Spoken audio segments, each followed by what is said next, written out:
Over the Line. What's up? Hey, they had Lummy on their show this past week. I saw that. Time out. I'm sorry. So Lummy was on their show. Yeah, dude. Where you been on that one, Blasi? How did that happen? Lummy didn't. I mean, hold on. I'm kind of mad about this. I'm a little butthurt. Seriously? So they're like the new shiny object, aren't they?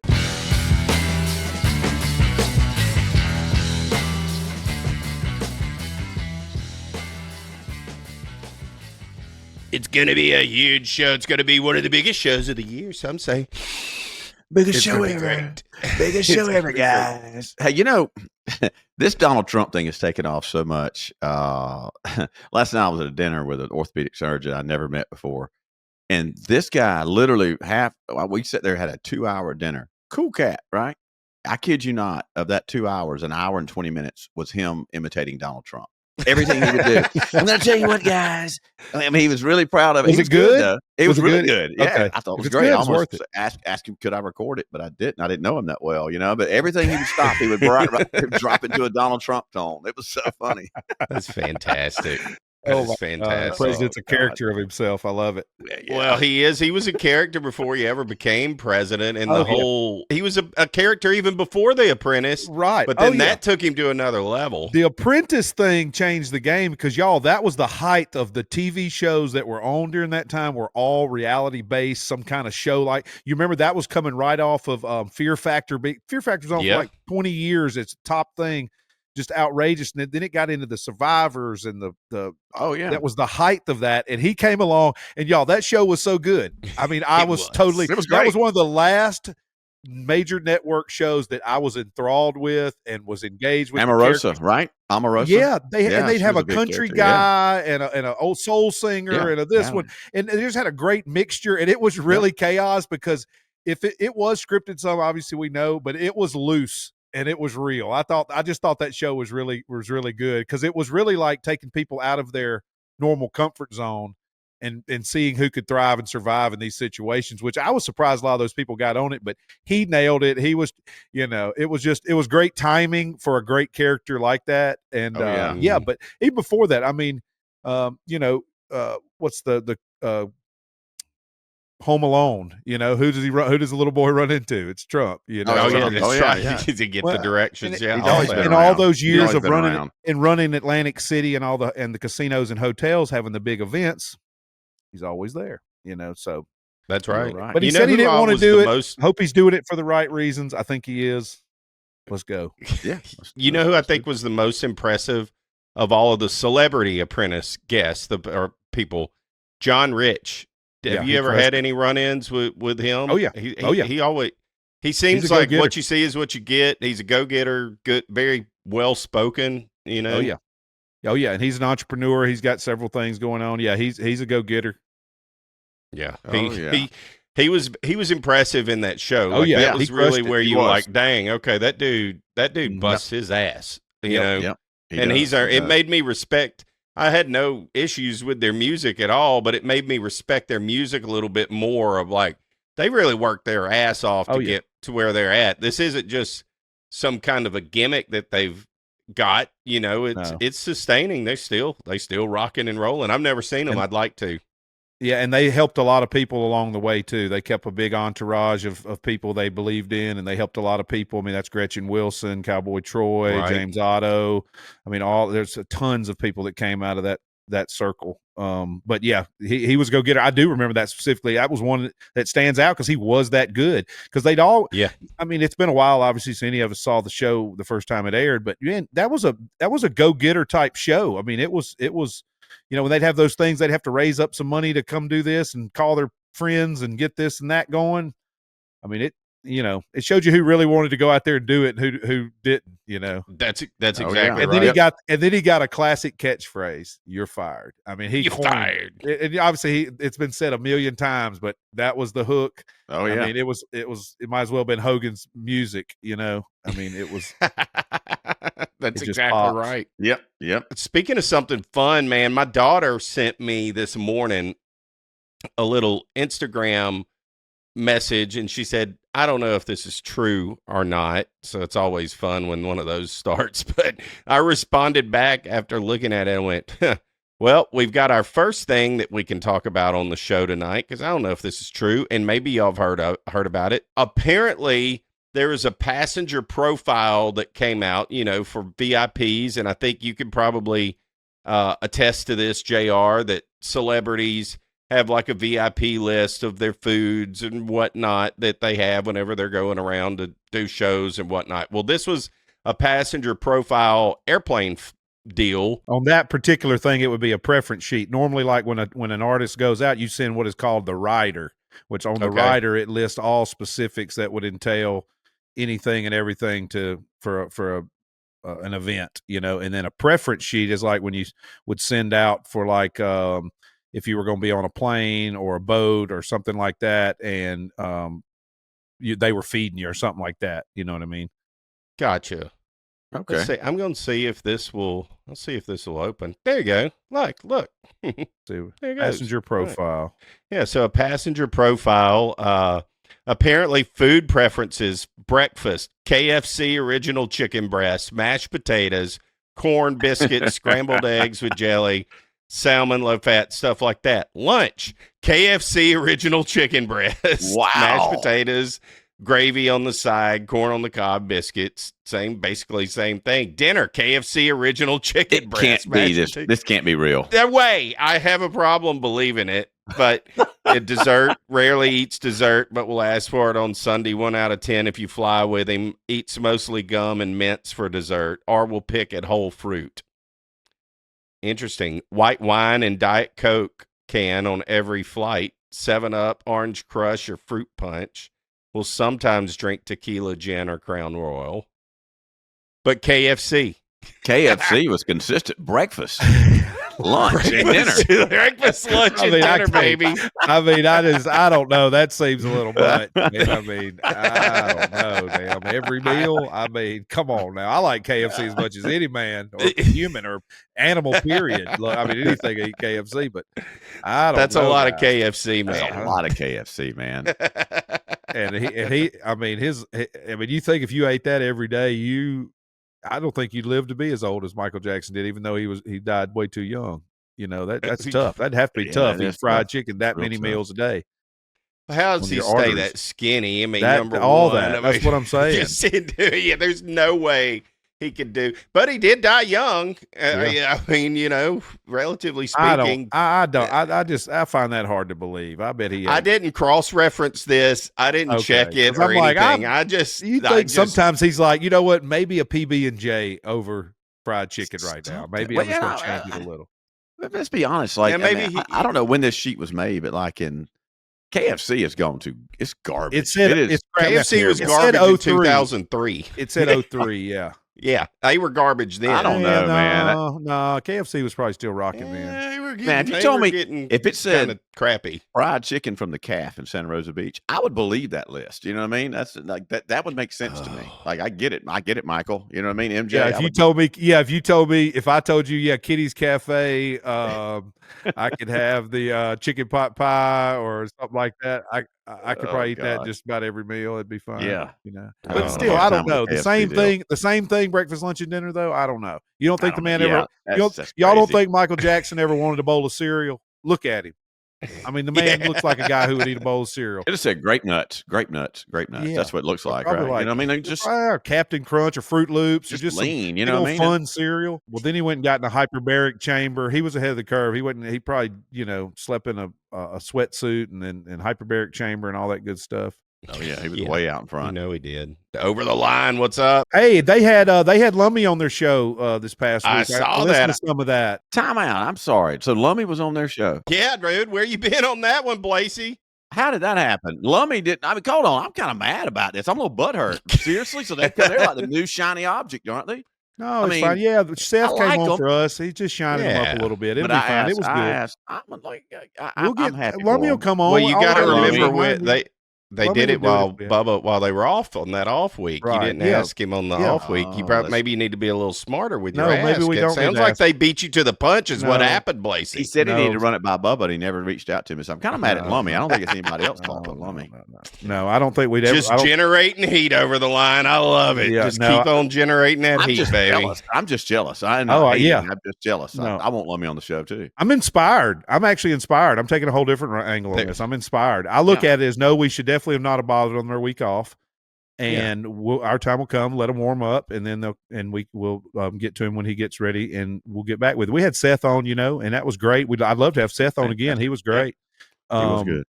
But I'm sure Lummy would. You know how it is. He's got a million things. Like, think about how much stuff he's got going on, keeping up with just Bubba, not to mention helping him with all the other stuff. God, I'll help him. Just God help him. So I will give him a pass. I'm inspired. We just need to reach back out. I'm sure if we get a good timing for something to talk about, I'm sure he'd love to. Hey, something I want to mention before I forget, random, because we were just talking about it's spring and sprung and everything's rocking and rolling. Somebody we need to have back on the show soon, our little buddy Murphy Laird, guitar slinger extraordinaire. I talked to him yesterday, actually, or the day before. I talked to Murph for a while. He has been, of course, he's been playing 2 gigs a week. He's playing guitar all the time. And he's actually going in April up to Nashville to a camp hosted by Mr. Bart Walker, who's a friend of mine. And he plays guitar for none other than Hank Williams Jr. and also Jamie Johnson. And he's doing a guitar camp, and Murph's going to it. So I told him either before or definitely after, if not before, we can get it before he goes. But we definitely want to after he gets back to tell us all about his trip to guitar camp in Nashville. Yeah. He's playing tonight at North Beach because Hal called me earlier. I missed it, but he finally texted and said he's playing on Tuesday nights now at North Beach. Got a standing gig there. Yeah. He's got a couple. He's 13, y'all. He's 13. That's unbelievable. He's got his little cart. He drags his little cart with his amp, and he goes and plays gigs. I love it. We need to get Murph back on soon. Yes, we do. Yes, we do. Got to give. I'm glad you mentioned. I'm glad you brought Murph up. Got to give a shout out. My boy Riley turns 13 next Monday on the 31st. Happy birthday, Riley turns Roster. 13. That's awesome. Yes, sir. Awesome. Happy birthday, boy. Yeah, man. It's going to be 1-3. Unreal. Can't believe it. It's just crazy. I have a almost 22-year-old daughter and now a 13-year-old son. I'm starting to feel a little old. You're old. A little old. You are old. It won't be long. He'll be driving you to cooking competitions and all kinds of stuff here in just a minute. Yeah. I hope so. That'd be great. I can loosen up a little bit more at them. Did y'all see that Tiger Woods and Vanessa Trump are now official? Did you see who that? Who? I saw the picture. I didn't recognize who it was. I just thought he had a new girlfriend. She's a Trump. Now, who is Vanessa Trump? Is that a daughter? That's Donald Trump Jr.'s ex-wife. Kai's mom, right? The Kai. Don Jr.'s ex-wife. So she's not related to a Trump. She was married to a Trump. Married to a Trump. Her daughter is a Trump and is a good golfer, and now has Tiger Woods as a mentor. So it's pretty handy. Pretty handy. Smart lady. Really super smart. Love Tiger. Smart Tiger's lady. a great guy. Don Jr. was a dumbass. We can't hold that against him. Tiger's really good. He's tired. He's chilled out. He's got what he needs. Not you. Yeah. So that's crazy. Yeah, crazy, but so cool. I didn't realize that. That's what I was trying to think. Now I didn't know if it was I didn't know the connection to so okay, that makes sense. She's not actually a blood, so there's no heir. Tiger's not married inside the White House now, basically, is what I'm saying. Not correct. Quite, no. Just a crossover with a granddaughter. Gotcha. Yeah. Has the granddaughter. Yeah. And they all still seem to be very amicable and all on I'm the sure same they are. page and all. The elite has to keep their tentacles connected. Their little tentacles have to touch the elites. The deep state continues. Tiger. Hey, look, Donald Tiger like this. Now they're full tentacle. Let's make sure we get the greatest athlete to touch. Let's touch. That's exactly what it is. Let's touch. I want to play golf with him 3 times a week. He already has. Oh my God. Yes, he has. Covers a lot of ground. He covers a lot of ground. Really big guy.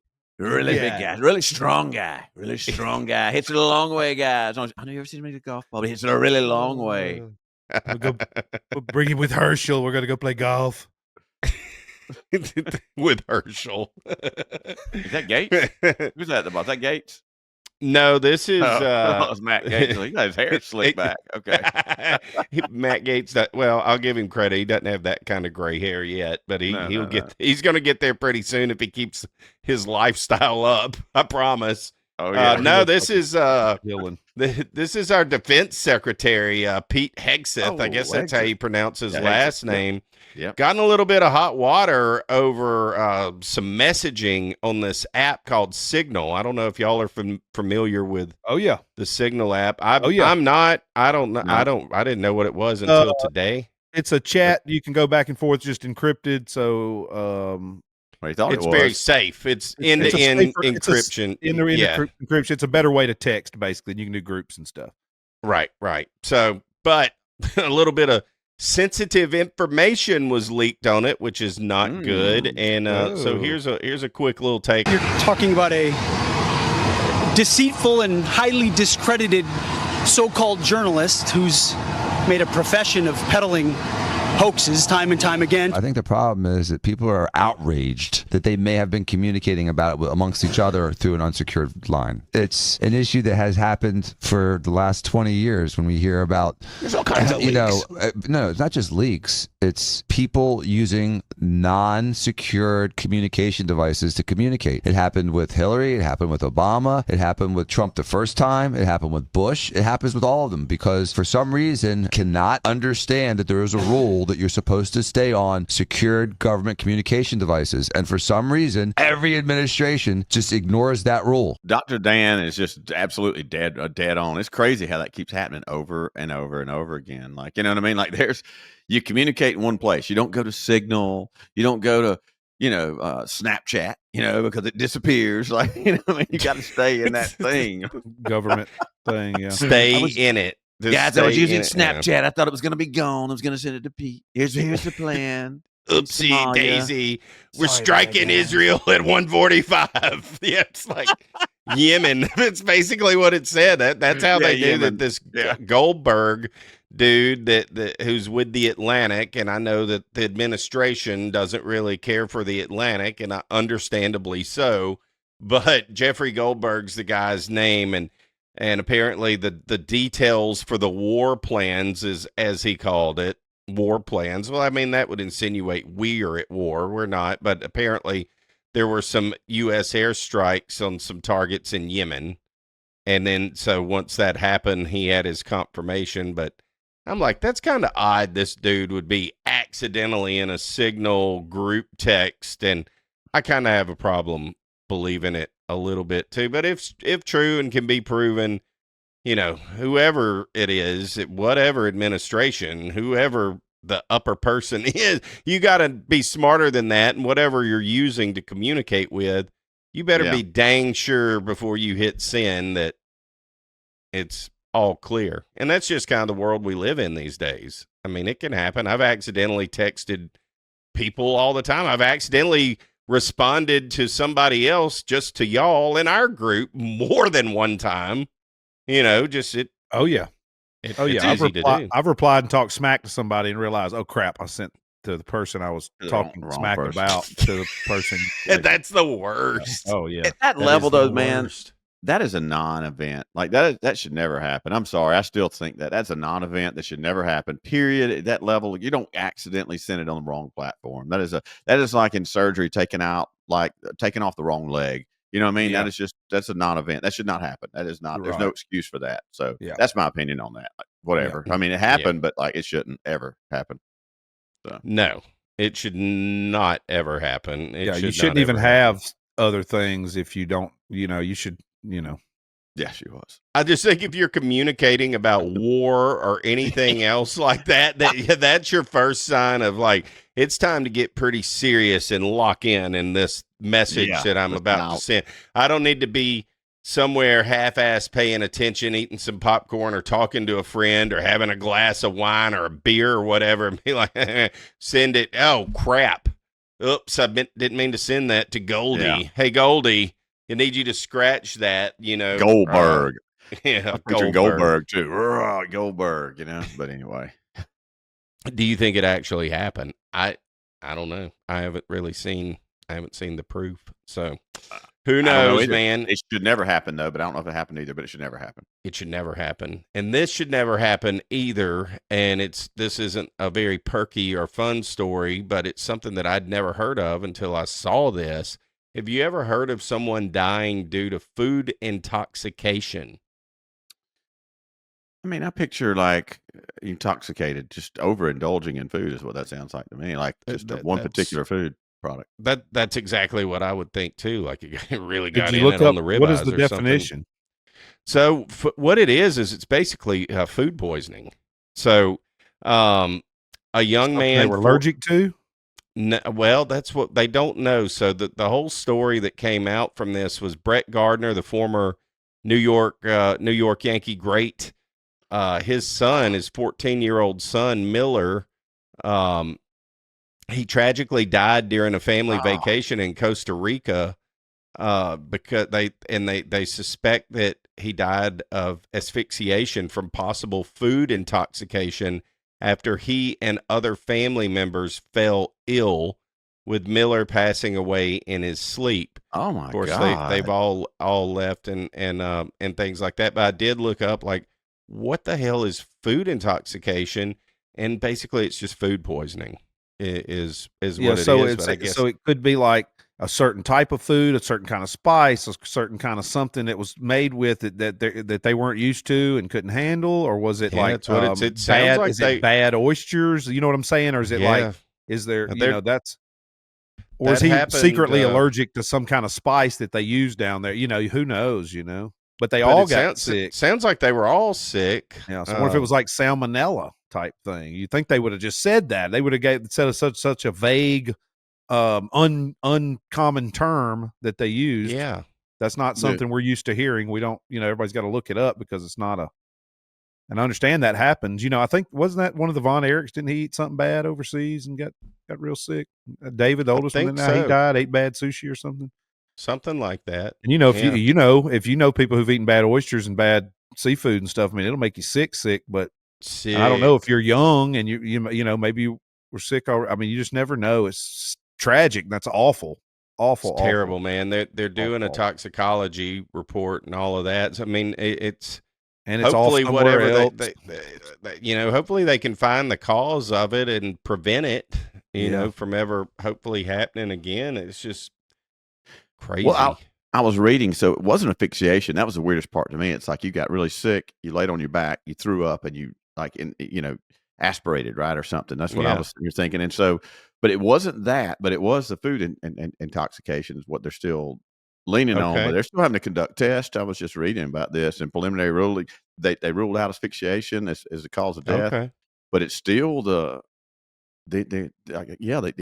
old food intoxication. I've never even heard that term. And you work in the medical field. That you think that'd be something you would have at least heard. Sure. Or one of us three, as much general knowledge as we have on things, you think one of us would have heard that before, but none of us have. That's crazy. That's what popped out when I was just looking at things. I saw the term food intoxication, and I went, what is that? That's what caught my eye, and then that's what's trending. A terrible story, but something that just never heard of that before. Just never heard of it. Yeah, I know. Got to be careful. Speaking about food and things, I saw this picture. I don't know if you can see that. That's a picure of Hank Jr. He got a big turkey on opening day. Oh yeah. Oh, you dang right it did. Bocephus says, look how happy that sucker. Look again. Look how happy that sucker is. Look at him. Look at that face. Look how happy he is. He don't ever smile that much, does he? No, he is so happy right there. That's nice gold. beard coming off that turkey. Yep. Yeah, nice one. Love it, man. 70-something years old.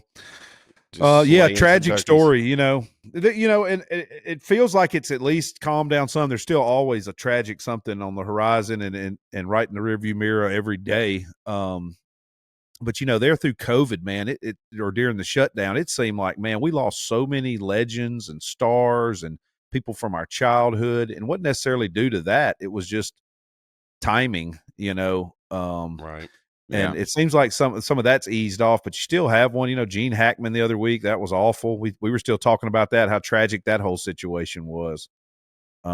Terrible, man. Terrible, Yep. And I agree.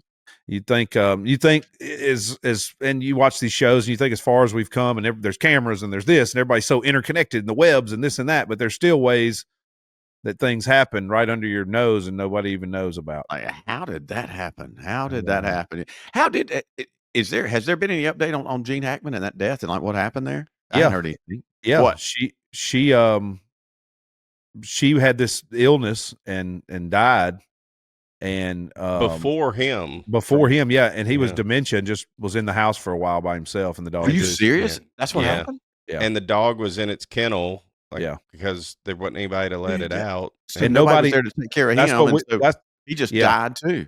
Walked around, didn't know. That is crazy. Yeah, and see, that's what to me was like. There's nobody checking in. There's no housekeepers, no cleaners. There's no. I guess if they were taking care of themselves. I mean, it's just like I said, just tragic, just tragedy all around. I didn't know that. Sad. Man, that is awful. Awful. Yeah. Okay. Well, terrible way to go out for just like, damn, that's the story for the end of Gene Hackman. It's just I don't want to remember him. I don't want to remember it that way. You know what I mean? Like that. I don't want to remember that's the way it goes out. Over time, we won't. It. The time kind of. Yeah, I mean, we talked about Michael Jackson and KFC at the top of this show. For God's sakes, right. I mean, time heals. We were talking about Michael Jackson's doctor again. Yeah. Still. Yep. Them old trusty doctors. Old trusty Western trusty medicine. doctors. Oh, buddy. Speaking of old trusty medicine, Blasi, do you have us a nice little number one, a report from the Rattlesnake Rodeo, and then number two, a follow-up with that of maybe a juicy little redneck story this week?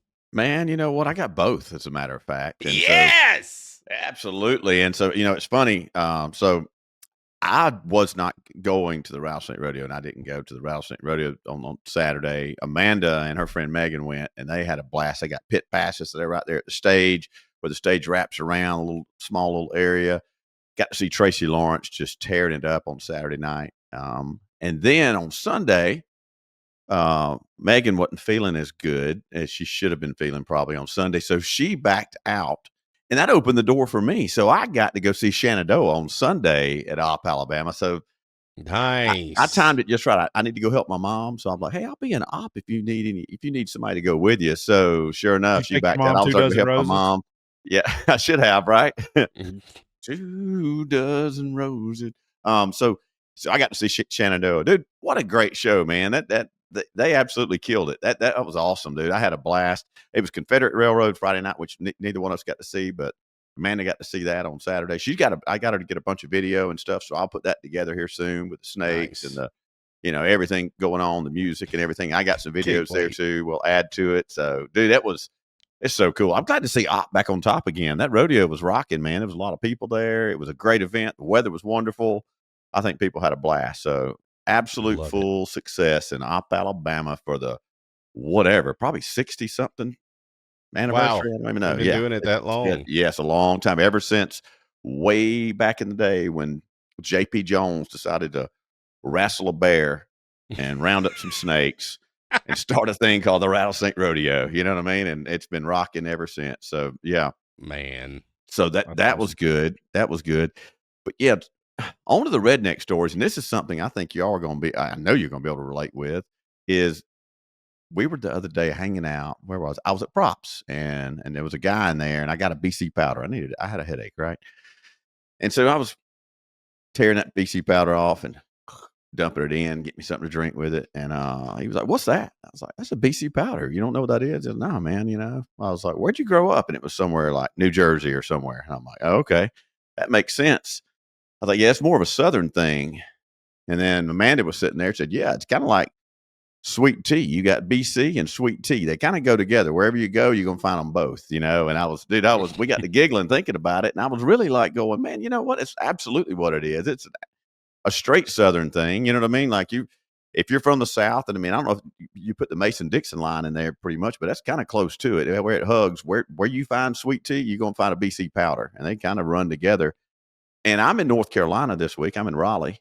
And, dude, I didn't realize that BC powders actually originated from North Carolina. So pretty cool correlation there. Yeah. I'd never really put the two together for BC to be a Southern thing, but if you think about it, there's not a single gas station in the South that you walk in and you don't see that blue and white just looking right at you. Zero. And then they've changed some colors over the time for different stuff. But, the old traditional, give me that folded up half-ass zigzag and let me dump that down my throat. Dude, it works. It works. Yes, it works. It's the same thing. You start heading south, you get to about Central Florida, they start to fade out BC powders, and so does sweet tea. And by the time you get to South Florida, there's no BC powders and there's no sweet tea. Same thing, we start heading north, they all fade together. They kind of follow the same lines. They overlap. You know what I mean? So that's interesting. I just thought it was I was like, you know what? It was funny she said that. Oh, it's kind of like BC powders and sweet tea, or BC and sweet tea. I was like, yep. BC, you nailed it there. BC and sweet tea. Like, so let me see if there's any other facts on that I thought was cool. Because I asked Chat GPT, I was like, is there a correlation? It's like, you're onto something with BC powders and sweet tea. Both have a deep roots in the South, particularly in states like North Carolina, South Carolina, Georgia, Alabama, and Tennessee. And household staples passed down through generations. Grandma with a sweet tea, grandpa with a BC powder in the back pocket, So that is, anyway, that's redneck. That is redneck. That's South, and some of y'all may not know what we're talking about. That's the thing. It's like, I've heard of this sweet tea, but BC what? Yeah, that's exactly right. Paul Rogers says Milo's. Is that how you pronounce Milo's? Milo's. I don't know. Yeah, Milo's is that far up north. Yeah, Milo's. Yeah, I love their tea. I buy. If I don't feel like making it in my own little Mr. T, then I'll buy a half gallon of their 0-calorie stuff. I mean, there it is. The old blue and white and red, baby. Red, white, and blue is what it is. It's America. Milo's is out of where? Gadsden or somewhere like that, or Huntsville? Yeah, that's an Alabama product because it's a hamburger place. Because you get that meat in a piece with a barbecue sauce on it. They put a meat patty with a piece of another piece of meat and the barbecue sauce and that burger with that Milo's sweet tea. It's kind of special. Moon pie, that's what they throw at Mardi Gras in Mobile. So exactly, moon pie and an RC cola. That's pretty redneck. That's Get real you a headache. Give me a grape drink, grape Fanta. Brian says BC powders are great. It works wonders. It does, man. I mean, it'll kill a headache just like that. It will. They're so good. They don't taste great. And there's what they look like, right? They come in a little package and they're powdered up, and you got to hit it. There's a technique in there. You got to hold your breath. Like I don't need one right now, but you tear it and I go sublingual, hold your breath and then wash it down. So you get that instant hit under the tongue, and then you finally just wash it on down. That's it. I'm sure there's been a few snorted over the years. I guarantee you Tommy Lee has snorted some on accident when he was in the South. Yeah. Thought it was something else. You know what I mean? Guaranteed. That's a different package than it used to be in. Remember, it used to just come in those wax paper, look like a zigzag in a sense. And yes, they've changed. They changed. It's still a waxy type of paper, but I like that when you unfold it, turn it sideways. What's the difference in a BC and a Goody powder? Goody's made somewhere else. Question. Is that a Minneapolis product or a different location? Because I'm sure they all started. Didn't all of those come from Aspirin, which is Bayer, which is German pharmacies, is where all that stuff came from? Aspirin and all that originated. Bayer, that sounds right. Still now. Yeah, Bayer, owned by Germany. So you've got like aspirin in there, right? And then you've got caffeine in there, and then I think it's like almost like, is there Tylenol in there too? I mean, it is a trifecta. You know what I mean? It comes at you fast. Really effective. Tylenol is just acetaminophen. That's all that is. Aspirin is acetaminophen. Obviously, and I don't think it's those come with a little caffeine. That's the difference. I didn't ever realize it had caffeine in it. That makes sense. That caffeine's what gives it that ride. Yeah, that's exactly like an Excedrin migraine. Like an Excedrin migraine will knock out a headache. It has a ton of caffeine in it. That's its delivery method. Wow. Yep. I never. I'm knock on wood. I'm lucky, I guess. I never really have ever had headache. I never really had to take any of that stuff unless I was hungover. Really? And it don't really work. No, not really. It's amazing. I've had so many headaches in my life. Like I get them. I've gotten them before at a venue when the music's real loud and like I trying to talk over it and stuff. but that's just like that's a crippling thing. There ain't no way nothing will help that. But no, just as far as a normal headache, only like when I've been hungover, but not normally. Yeah. I don't think. Yeah, I'm pretty fortunate too. I don't have to deal with headaches as much as like my wife does. Bless her heart, has to deal with migraines and all that all the time. I don't have to. I get tension headaches sometimes from sitting out here, sitting like I'm sitting and typing, just piss poor posture, sitting like I'm doing right now. Starts to hit my neck, and then it'll give me a headache. Oh yeah, but that headache don't go away unless I fix a position. Like I can't sit out here anymore. Those are the worst ones, man. Those tension ones, those tension headaches. I do my DDP diamond cutter. Roll the shoulders back though, and I mean it really does help.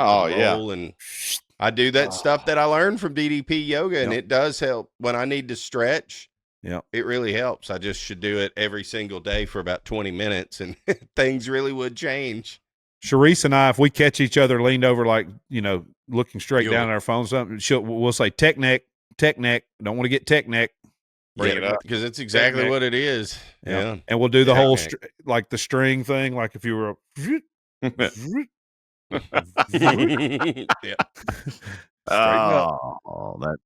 it's easy not to with the phones and I mean all this stuff, and man, you take it for granted. I looked around a little bit last couple of days and was like, I got to put this damn phone down, look up. Hey, Rando, I know this is not on our docket for tonight, but have any of you guys seen the new Robert De Niro film, Zero Day? Zero. Yes, I have. How about that, sucker? You want to talk about something we need to break down and dissect on a whole show one of these days? I liked it, man. It got some weird reviews. I got some people giving it bad reviews, and I watched it. I was like, this is a great movie. I thought it was phenomenal. It jams a lot of things in there, but it definitely is a provocative, make you think kind of thing. I thought it was great. It does. I like it, and that's exactly what it is. It's not a limited series. It's just a long ass movie. Long movie. Is what it is. Was a movie. Yep. I'm done with the limited series thing. That's just a movie they break, which is great because it gives you longer they break to tell it down a into story. 4, 5, 6 parts, whatever it is. I think 4 parts. As long as it's not a bunch of just wasted space, I'm good with it because hell, if it's a good movie, let's just go as long as it needs to take, just like a podcast. Go as long that one needed that full amount of time to develop that story, and it was still the narrative moved along quickly in it. We're not going to spoil anything there at the end, didn't it? It did. If they got real quick. It got real quick at the end of all of that. So if y'all hadn't seen it, we'll wait a little bit longer so everybody can check it out. But that one's a whole podcast in and of itself. Because it's conspiracy related. It's conspiracy related. Man, is it? And comparisons with who's who. I mean, and who they think they took this little part of something from to make this character. I think De Niro got heat just based off of his politics, and maybe some of that heat came from some. They do exist, everybody. Believe it or not, there are right-wing propaganda media people too, not just all left-wing. Those exist, and they probably attacked old De Niro. Which, whatever he said, he puts his own foot in his mouth. I don't care about politics and all that. He's a phenomenal actor, one of the best ever in the history of acting, period. And if this is his crescendo, if this is his send-off in his last movie, then you did a fine one. I know it's not. I hope it's not. But if it is, it's as good. It's as good of anything that he's ever been in. Yeah, I'd say that he did as good of a job in it as anything that he's been in. And some of the stuff that I heard behind the scenes from it is when they initially pitched this to him, and it was his first quote unquote TV series, which again, I still don't look at it that way, but I guess it's a movie. He probably does. Yeah. He probably looked at it that way because it was a little bit different, but I don't think that he realized when they pitched it to him, like he got to do a lot of shit in this one. Yeah, it's a lot of work. Yeah, he's on camera a lot. He's on camera. You're in every like scene, 80% of the time. Yeah, you're in 80% of the scene, bro. Yeah, but so he had to work his butt off on that one too. Yeah, for sure he did, and some different stuff, and hell, he had to jog a bunch. I thought about that. One time had to run. I was like, I wonder if they're really making him run. Yeah, I was wondering that too. I was like, how much did he train for this? You know what I mean? Yeah. Does he actually run? That's what I was wondering. But he probably all the time? Yeah, I thought the same thing, but I thought he probably does a long swim. shot. It was a long shot. And they turned his back when he gets there. And then he turns around and runs in place for a second. I'm like, yeah. But he looked good. And I'm telling you, the swimming's where it's at. I know I've got a mentor, dear friend, Pete Hartung in Nashville, Justin's longtime manager, and he's in his 70s, and he swims every morning at 6 a.m. He gets his laps in, and Pete looks like $1 million. And he says, JR, I eat pasta 5 nights a week. I drink wine 6.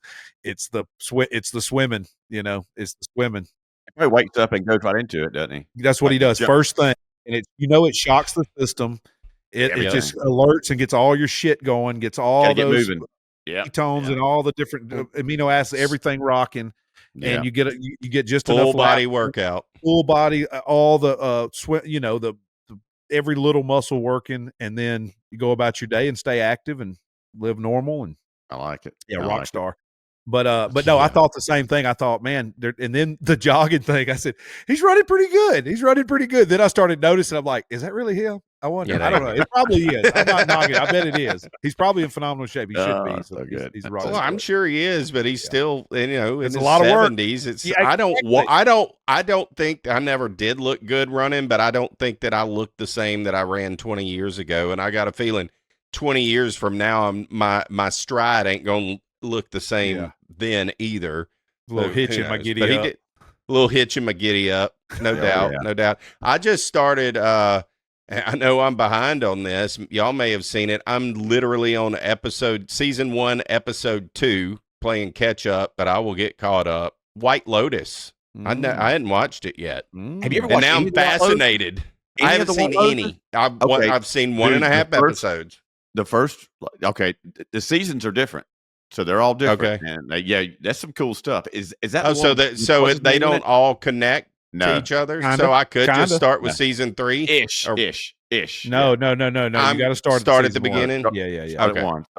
Okay. Is that the one with Jason Bateman in it? He hadn't been in it yet. Okay, maybe that's season 2. I can't remember. Yeah, it's great. He hadn't made it yet, and then I think Walter Goggins is in some season. I'm only on the 2nd episode, so I didn't realize this is why Sydney Sweeney got so big. It's because she's in this show. Enjoy those first couple seasons, man. That's gold. Yeah, you're right on time. They are. This new one's turning out to be okay, but those first couple seasons are gold.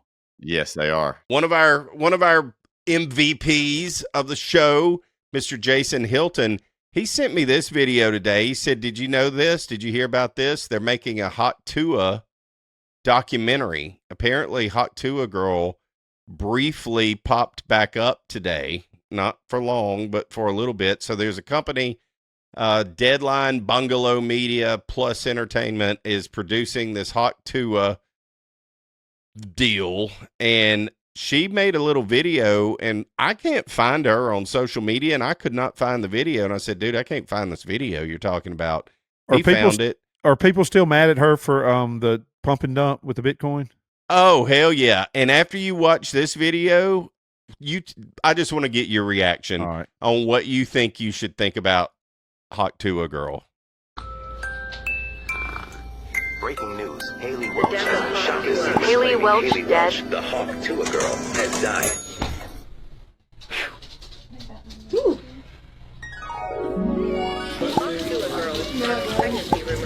Hawk Tua girl exposed. Oh, my bad. Breaking news: the Hawk Tua girl is not missing. She's pregnant. Oh my god! Ooh. What's going on with that Hawk Tua chick? She going to jail? Anywho, do I get a phone call? The Hawk Tua girl. No one knows finance quite like Miss Tua. Get your ass up. We got stuff to do. I think she's just grifting everybody on that. Like, she rug pulled everybody with the meme coin. And then made our little million or whatever. We ain't heard from her in 4 months almost.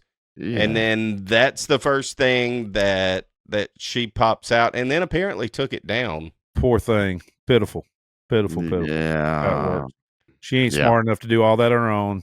She has terrible advisors and mentors and managers. I'm telling you that right now. Yeah, that's pretty obvious. Yeah, the chat says, apparently not, boys and girls. Apparently not, because she made it on our show somehow. Yeah, again, again, but I think that this may be, once the documentary comes out, I think that'll be the final puff of breath. So if she's able to get anything else, she better do it now. Yeah, for sure. Do you think her and the Tiger King will do a duet album together here within the next 18 months? They should. The in jail Tiger King or that weird swinging couple that took over? The real Tiger King. The real Tiger King. Trump's going to get bored and rewatch Tiger King and let that guy out for the next 4 years. For sure.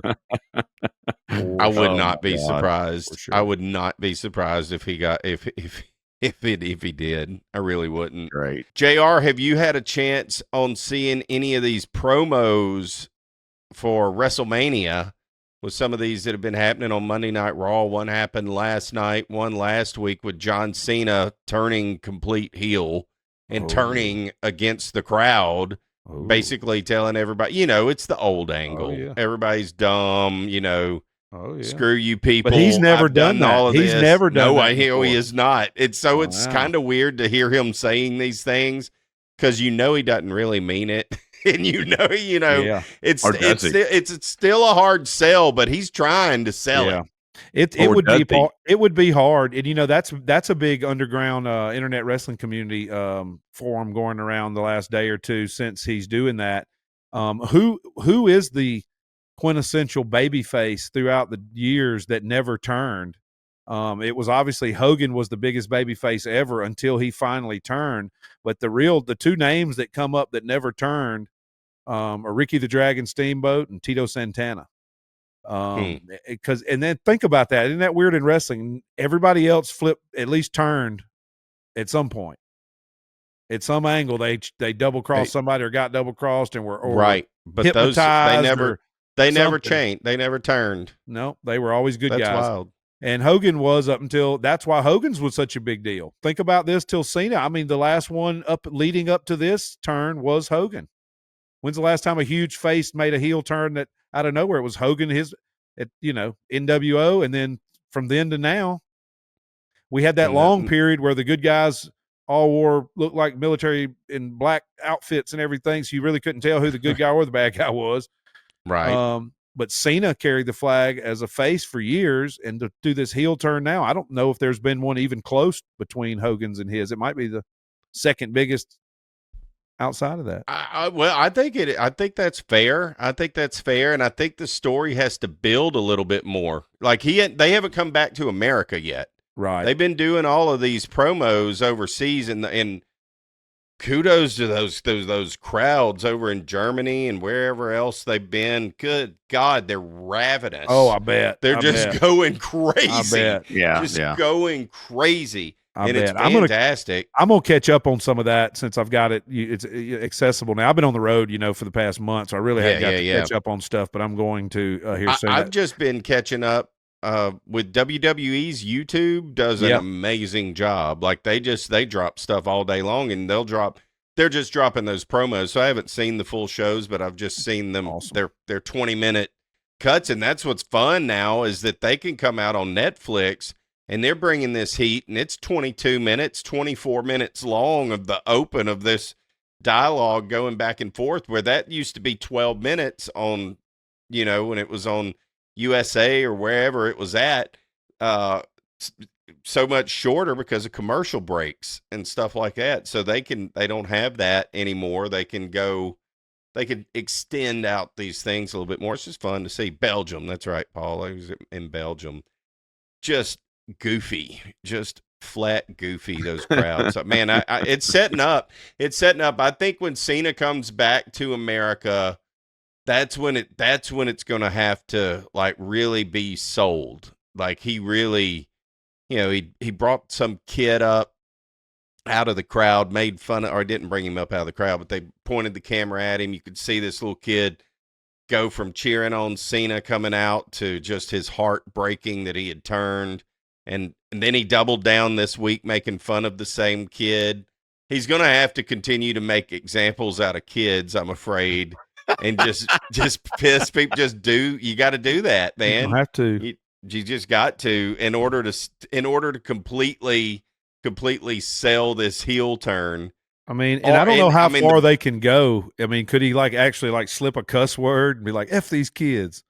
Well, then that's the thing. He hasn't yet, and I think that's building though, because in that promo, the crowd's F you Cena, and you can hear it plain as day. And he's made banner back to them about you guys and your idiotic profanities. It just shows I got you, just stuff like that. And oh yeah. So yeah, I think it is definitely building to John Cena dropping a profanity. I wonder if he'll do some kind of turn where he pulls he comes back to America next, he's a Russian sympathizer or something crazy like they used to.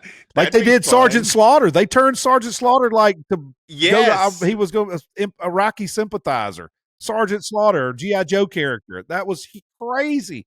They got so much heat for that. That was during the damn Gulf War. It was during the Gulf War. I mean, they no holds barred. This is wrestling, y'all. This is wrestling. There ain't no parameters. There ain't no Steven Seagal. Him and Steven Seagal will be standing in the ring together. Yeah, he's a big Russian sympathizer, right? Allegedly, Yeah, Steven Seagal and Jefferson Parish in a tank taking down a drug dealer. Yeah. I wouldn't mess with him. Hey, think about this too. They announced yesterday the WWE Hall of Fame class for 2025. Oh dang. The inductees confirmed so far are one Triple H, Hunter Hearst Helmsley, Paul Levesque, Michelle McCool, wife of Undertaker and WWE star, and the total package, Lex Luger. Oh yeah, Luger, and what about the DDP timing will of be at that? Yep, DDP helping him out. Hopefully, I'm sure they're going to get him back for that. But just as of yesterday, 2 additional names added to the roster for the WWE Hall of Fame class of 2025 that make me so happy, because these were 2 really great workers that had a lot of different gimmicks, and man, they did a lot of work over the years, and I've got some cool stories on both of them. But would be John Tenta and Fred Ottman, otherwise known as Earthquake and Typhoon, the natural disasters. Earthquake, well, I'll do Earthquake first. So Earthquake, John Tenta, he was actually a professional sumo wrestler before he got in pro wrestling over in Japan. He was from America, and he was a collegiate wrestler. Anybody want to take a guess on where he wrestled collegiately at? Alabama. Louisiana State University. Oh, look at that. He's the huge tiger. Wow. The huge tattoo of the tiger on his arm. That's from LSU. I'll be dang. Wow. He wrestled LSU, super heavyweight. Look how big he was. He was agile. He was really good. So he left. I think he only did it for a year or 2. LSU was not a big. I mean, it's not a knock. LSU wasn't then a big wrestling school like Nebraska, Midwest, are now. Iowa. You know what I'm saying? But he did wrestle there, and then he left and went and did sumo, and then got into pro wrestling and was a great heel. I mean, he wrestled Hogan, and I mean, he wrestled all the biggest stars for a long time. I remember him. Then he went to WCW, and they made him be the Shark or something ridiculous. Same with Fred Ottman, Typhoon. He played several characters. He was they made him do different gimmicks and try to change him up. It was ridiculous, but Typhoon was a big one. But one of the most notable ones is when he went to WCW and he tried to become the Shockmaster, which is the all-time biggest debut fail of all time for any wrestler. It's historically the Shockmaster incident, where he's supposed to come through this wall. He's supposed to break down this wall and come through. He's got this big glittery looking, helmet thing, like Star Wars helmet. And as he comes through, they had a 2x4 at the bottom. They forgot to take off his bracing, so he trips on it and he falls through it. The mask falls off. And the voice they had and the voice they played, they didn't let him talk in real life. His voice was always a voice from above, and it was Ole Anderson's voice, which everybody knew Ole Anderson's voice anyway. So it was terrible. Shockmaster lasted like 1 week after that. Harlem Heat, I think it was, and British Bulldog and Sid Vicious and Harlem Heat, they're trying not to break character laughing because the guy fell through the thing and fought. Watch Shockmaster. Everybody's seen it. It's ridiculous. I got to watch that. I've never seen it. I vaguely remember. I do definitely remember seeing that. I think recently on the history of the WCW or one of these documentary rabbit holes that I've gone down recently. I remember them talking about that. And I think I do remember it whenever it happened too. That's great because they are definitely Hall of Famers. Big E says that he's pissed they aren't letting that they're not letting Cena cook Cody Rhodes on the mic. Me too. They're obviously, I think they're waiting till they get to America, back to America to do that. Right. You know, they know what they're doing, and Triple H has said this is a slow burn, and they just wait. And look, I'm gonna trust him. There's no reason not to. They're gonna build for a great WrestleMania. It's gonna be great. It's going to be one of the best ever. The greatest, maybe the greatest ever. It'd be awesome if Trump showed up to it. I'm sure it's in the works. What a problem it would create. Wouldn't shock me God, at when he all. comes to a stadium, he just flat out screws it up, man. It doesn't matter who it doesn't, not him, any president. When they, that's a lot. God almighty. Yeah, you can't get in. You better get in 3 hours beforehand. Just terrible. Well, boys, that's about all I got on tap tonight. Y'all got anything? You got anything else? Does anybody think that Greenland will become part of the United States? Over or under in the next 10 years, Greenland will be part of the United States? Yes. No. I will take the under. I'm undecided. It's only like 50,000 people. That's easy to overcome. That's like Dothan. That's like asking, could Dothan become a state? Could we take Greenland and Canada 100%? Are we going to? I kind of hope not, because that means some shit got out of hand if that starts to happen. So I'm going to say no. I say we talk to all the countries in the Caribbean that are having trouble and say, hey, I got a deal here. Let's make a deal. It'd be a lot easier for us to bebop around down there if everybody was on the same page. That's all I'm saying. That's right here in the Gulf or whatever you want to call it. There ain't no telling what the hell's going to happen in the next 3.5 years. There's just no really way to even know. But it's moving, baby. It's moving, and it's moving fast. There you go. Well, there's y'all an hour worth of truth sprinkled in with conspiracy just to keep it interesting. We love y'all. Thank y'all for tuning in this week. Boys, always a pleasure to do a podcast with you gentlemen. Thank you, everyone out there in podcast land. We'll see y'all next week.